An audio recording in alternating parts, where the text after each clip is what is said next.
ఉదయం నుంచే వర్షం పడుతూ ఉంటుంది. రమేష్, వినోద్ ఇద్దరూ ఆఫీసులకు వెళ్ళటానికి రెడీ అయ్యారు. గుమ్మం దగ్గర నిలబడి వర్షాన్ని చూస్తూ ఉండగా అనామిక ఇద్దరికీ లంచ్ బాక్సులు పట్టుకొచ్చి ఇచ్చింది. వర్షాన్ని చూస్తుంటే పెరిగేలానే ఉంది కానీ తగ్గేలా లేదు. ఆఫీస్కి ఫోన్ చేసి ఇంటి దగ్గర పని చేస్తామని చెప్పండి. ఎలాగో ఇంటి దగ్గర కంప్యూటర్ ఉంది కదా, మీరు రాసి ఆ లెక్కలేవో ఇంటి దగ్గర నుంచి రాయండి. లేదు అనామిక, ఇంటి దగ్గర ఆఫీస్ వర్క్ పెట్టుకోకూడదు. వర్షం చూస్తున్నావుగా, ఏ క్షణంలోనైనా కరెంటు పోవచ్చు, సాయంత్రం వరకు రాకపోవచ్చు, చేస్తానని చెప్పిన పని చేయలేకపోవచ్చు. అప్పుడు మేనేజర్ నుంచి మాట వస్తుంది.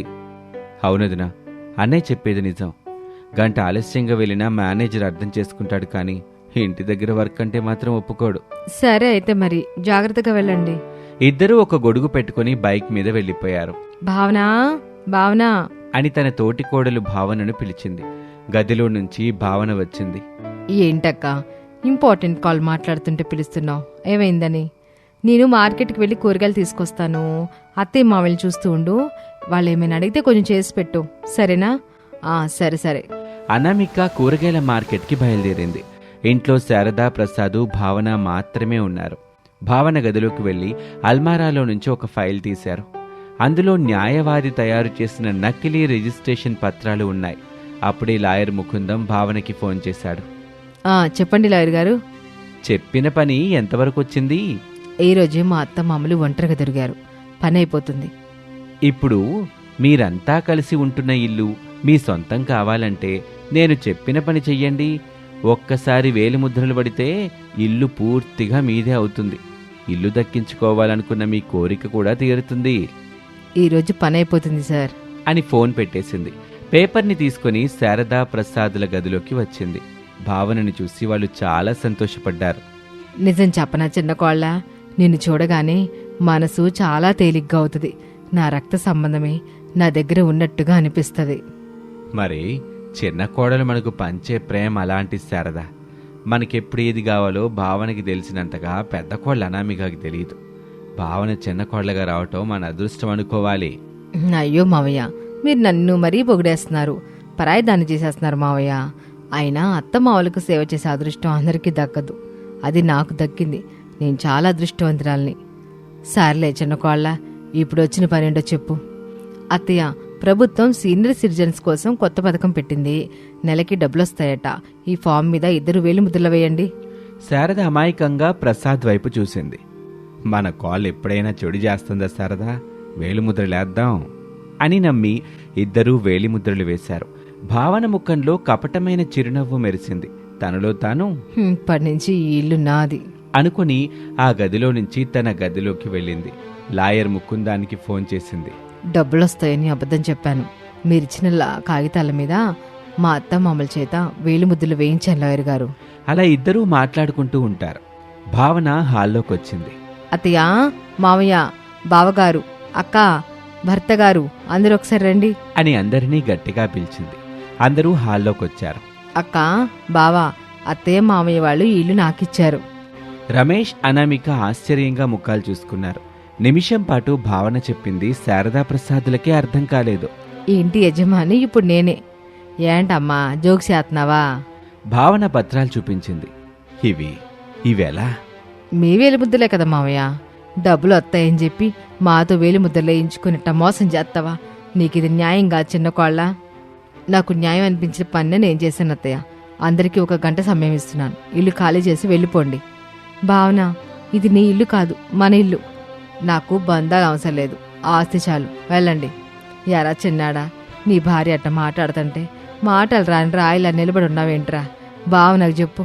వినోదేవి మాట్లాడలేదు. శారదా, ప్రసాదులు బాధగా కన్నీళ్లు పెట్టారు. బయట ఆకాశంలో నల్లటి మేఘాలు కమ్ముకున్నాయి. ఉరుములు, మెరుపులు. శారదా, ప్రసాదులు వాళ్ల మూటలని నెత్తిన పెట్టుకున్నారు. అనామిక, రమేష్లు వాళ్ల మూటల్ని నెత్తిన పెట్టారు. ఇంట్లో నుంచి బయలుదేరారు. వర్షం పడ్డం మొదలైంది. భావన హాల్లో నిలబడి ఇంటిని చూస్తూ ఆనందంగా నవ్వుతూ ఉంటుంది. ఛీ, నువ్వింత మోసం చేస్తావనుకోలేదు తెలుసా? నాతో ఉండడం ఇష్టం లేకపోతే నువ్వు కూడా వెళ్ళిపోవచ్చు. థ్యాంక్స్, నాకు కావాల్సింది కూడా నా వాళ్లే. వినోద్ గదిలోకి వెళ్ళాడు. వర్షం ఇంకా పెరిగింది. రోడ్డు మొత్తం నీటితో నిండిపోయింది. అత్తయ్య, దగ్గరలో పాత అమ్మవారి గుడి ఉంది, అక్కడికి వెళ్దాం పదండి. నెమ్మదిగా అందరూ గుడి దగ్గరకు చేరుకున్నారు. కానీ గుడి మండపం కూడా నీటితో నిండిపోయింది. వాళ్ళ దగ్గరికి వినోద్ కూడా తన బట్టలు తీసుకొని వచ్చాడు. అనామిక చుట్టూ చూస్తూ ఉండగా అప్పుడే గుడి వెనుక ఉన్న పెద్ద రావి చెట్టు నుంచి ఒక నీలిరంగు గొడుగు నెమ్మదిగా కిందకు జారింది. గాలి లేదు, అయినా అది నేరుగా అనామిక ముందుకొచ్చి ఆగింది. అనామిక నెమ్మదిగా గొడుగు తెరిచింది. దాని అంచుల నుంచి బంగారు కాంతొచ్చింది. చిన్న గొడుగు కొన్ని క్షణాల్లో పెద్ద పందిరిలా మారిపోయింది. అందరూ ఆశ్చర్యపోయారు. వర్షపు చుక్క ఒక్కటి కూడా లోపలికి రాలేదు. అంతేకాదు, ఆ గొడుగు కింద గాలి వెచ్చగా ఉంది. ఇది దేవుడి వరం పెద్ద కోళ్ళ.